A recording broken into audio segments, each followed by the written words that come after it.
தமிழ் சினிமாவில் 90s காலகட்டத்தில் முன்னணி நடிகர்களில் ஒருத்தராக இருந்தவர் தான் நடிகர் ராமராஜன். அந்த காலத்தில் ரஜினி, கமல்னு ஸ்டைலான நடிகர் இருந்தாலும் கூட வெறும் அரை டவுசர் போட்டு கூட அந்த படத்தை 100 நாளுக்கு மேலே ஓட வச்ச பெருமையெல்லாம் ராமராஜனை மட்டும்தான் சேரும். நடிகர் ராமராஜன் நடிக்க வந்த கொஞ்ச காலத்திலேயே முன்னணி நடிகர்கள்லாம் பின்னுக்கு தள்ளி எல்லோரையும் தன்னை திரும்பி பார்க்க வச்சது அந்த காலத்தில் ரொம்ப பெரிய சாதனை தான். அதுலேயும் கங்கை அமரன் இயக்கத்தில் இவர் நடித்த கரகாட்டக்காரன் திரைப்படம் 1 வருஷத்துக்கு மேலே ஓடி சாதனையும் படைச்சிருக்கு.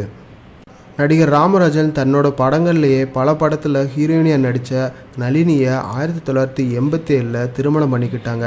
இவங்களோட திருமணம் ஒரு காதல் திருமணம் தான்.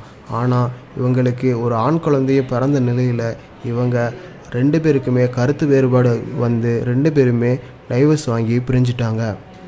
நடிகர் ராமராஜன் மற்றும் நளினி தம்பதிகளுக்கு அருண்ற ஒரு பையனும் அருணான்ற ஒரு பெண்ணும் இருக்காங்க. இந்த நிலையில் தான் ராமராஜனோட பையனான அருணுக்கும் பவித்ராவுக்கும் கடந்த 2014 சென்னையில் திருமணம் நடந்துச்சு. இந்த திருமணத்தில் நளினியும் கலந்துக்கிட்டாங்க. 2 பேருமே சேர்ந்து தன்னோட பையனுக்கு திருமணத்தை நடத்தி வச்சாங்க. நடிகை ராமராஜனோட மகளான அருணா இப்போ வழக்கறிஞராக இருந்துட்டு வராங்க. நடிகர் ராமராஜனுக்கும் நளினிக்கும் பிறந்த அருண் மற்றும் அருணா 2 பேருமே நளினி தான் வளர்த்துட்டு வந்திருக்காங்க. அது மட்டும் இல்லாமல் ராமராஜன் தனியாக தான் இப்போ வரைக்கும் இருந்துட்டு வராரு. நடிகர் ராமராஜனும் நளினியும் திருமணம் செஞ்சுக்கிட்டு அதுக்கப்புறமா டைவர்ஸ் ஆனதுனால அப்போ அந்த சமயத்தில் இந்த விஷயம் ரொம்பவே சர்ச்சையாக பேசப்பட்டுச்சு. அது மட்டும் இல்லாமல் திருமணம் முடிஞ்ச கையோடு இவங்க டைவர்ஸ் பண்ணிக்கிட்டதுனால ராமராஜனோட சொத்துக்களில் பாதி சொத்தை இவங்க எழுதி வாங்கிட்டு வந்ததாகவும் தகவல் வெளியாச்சு. இந்த நிலையில் நடிகர் ராமராஜனோட மகள் அம்மா கூட தான் வளர்ந்ததுனால அவங்களோட சப்போர்ட் எல்லாம் முழுவதும் அம்மாவுக்கு மட்டும்தான் இருக்குமா. அது மட்டும் இல்லாமல் அப்பாவை பற்றி கண்டுக்கிறதும் இல்லையா.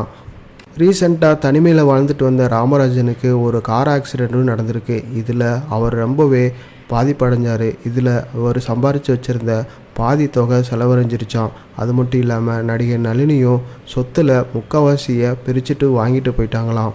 மகளுக்கும் மகனுக்கும் கல்யாணம் நடந்த நிலையில் தன்னோட சொத்துக்களை மகளுக்கும் பாதி எழுதி வச்சுருக்காரு. இந்த நிலையில் இவரோட சம்பாத்தியத்துக்காக ஒரு சின்ன கிராமத்தில் இருக்க தன்னோட சொந்த கிராமமான அங்கே ஒரு பண்ணை வீட்டில் விவசாயம் பார்த்துட்டு வராரு. இப்போ இந்த கொரோனா காலகட்டத்தில் அவர் ரொம்பவுமே பாதிக்கப்பட்டிருக்காருன்னே சொல்லலாம். இதனால தான் சென்னையிலேருந்து தன்னோட கிராமத்துக்கு போய் இப்போ அங்கே வாழ்ந்துட்டுருக்காரு. பிரபல நடிகராக இருந்த இவர் அரசியலுக்கு வரப்போதாகவும் தகவல் வெளியாச்சு. ஆனால் இப்போ அந்த எந்த அரசியல் ஈடுபாடும் இல்லாமல் தன்னோட கிராமத்தில் தன்னோட வாழ்க்கையை அமைதியாக நடத்திட்டு வராரு. அது மட்டும் இல்லாமல் இப்போ இவருக்கு ரொம்பவே உதவி தேவைப்படுறதாகவும் பணமே இல்லாமல் ரொம்பவும் கஷ்டப்படுறதாகவும் அவர் சமீபத்தில் அடித்த ஒரு ப்ரைவேட் சேனலுக்கு பேட்டியும் கொடுத்துருக்காரு. நடிகர் ராமராஜனுக்கும் நளினிக்கும் இதுவரைக்கும் எந்த பிரச்சனையினால 2 பேருமே பிரிஞ்சாங்க அப்படின்றது யாருக்குமே தெரியாது. ஆனால் இவங்க திருமண நிகழ்ச்சியில் பங்கெடுத்த பற்றி அவர்கிட்ட கேட்டப்போ அதை பற்றி அவர் கருத்து சொல்ல மறுத்துட்டாராமா. அதே வகையில் தன்னோட சொத்துக்கள் எல்லாமே தன்னோட மகளுக்கு என்னோட பிரியதனால தான் எழுதி வச்சனும், நடிகை நளினி அவங்களுக்கு தேவையானதை வாங்கிக்கிட்டாங்கன்னு இப்போது இந்த வாழ்க்கை எனக்கு நிம்மதியை கொடுக்குதுன்னு அந்த பேட்டியில் உருக்கமாக பதிலளிச்சிருக்காரு. நடிகர் ராமராஜனோட இந்த நிலைமையை பார்த்த அவரோட ரசிகர்கள்லாம் இப்போ அவருக்கு ஆதரவுகளை தெரிவிச்சிட்டு வராங்க. அடுத்த வீடியோ பார்க்குறதுக்கு முன்னாடி எங்களோட சற்றுமுன் சேனலை சப்ஸ்கிரைப் பண்ணிவிட்டு கீழே இருக்க பெல் ஐக்கானை ப்ரெஸ் பண்ணிக்கோங்க.